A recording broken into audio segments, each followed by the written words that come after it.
देवळाली विधानसभा मतदारसंघातील महाविकास आघाडीतील शिवसेना ठाकरे गटाचे अधिकृत उमेदवार योगेश घोलप यांनी मतदारसंघात प्रचारात आघाडी घेतल्याचं पाहायला मिळतंय।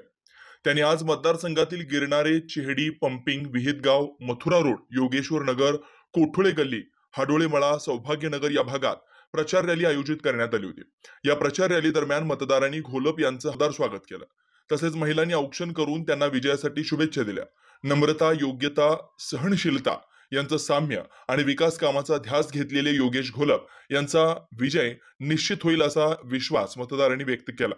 महाविकास आघाडीचे उमेदवार योगेश बबनराव घोलप यांच्या आज प्रचारात आम्ही विहितगाव आणि संपूर्ण जी 80 खेडी आहे त्यामध्ये फिरतो आहोत। भरपूर प्रतिसाद आहे। नम्रता, सहनशीलता, योग्यता या सगळ्या गोष्टींचा तपास करून सर्व मतदार योगेश बापू घोलप यांना विजयी करतील यामध्ये काही शंका नाही।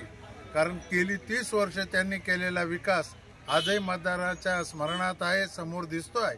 त्यामुळे सर्व लोक योगेश बापू घोलप क्रमांक 4 मशाल निशाणीवर बटन दाबून विजय करतील। धन्यवाद। देवळाली मतदारसंघातील महाविकास आघाडीचे उमेदवार योगेश बापू घोलप यांना येत्या विधानसभा निवडणुकीमध्ये प्रचंड मताने विजय करा असं आवाहन आमच्या सर्व विहितगाव परिसरातील ग्रामस्थांच्या वतीने मी करत आहे।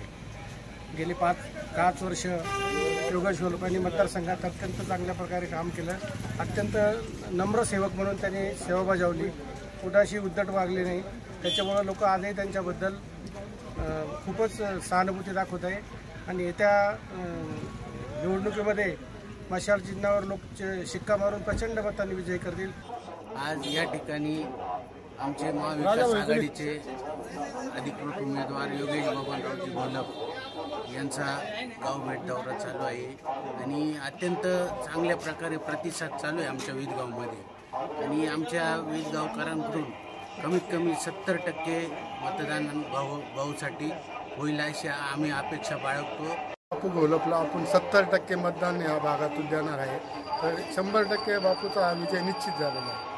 यावेळी नगरसेविका सुनीता कोठुळे, उत्तम कोठुळे, सचिन कोठुळे, आत्माराम आढाव, संजय कोठुळे, दीपक काळे, शशिकांत कोठुळे, राजू मोरे, समाधान कोठुळे, सुधाकर ओहळ, नदीम शेख, गंगाराम पवार, अशोक म्हस्के यासह पदाधिकारी कार्यकर्ते उपस्थित होते।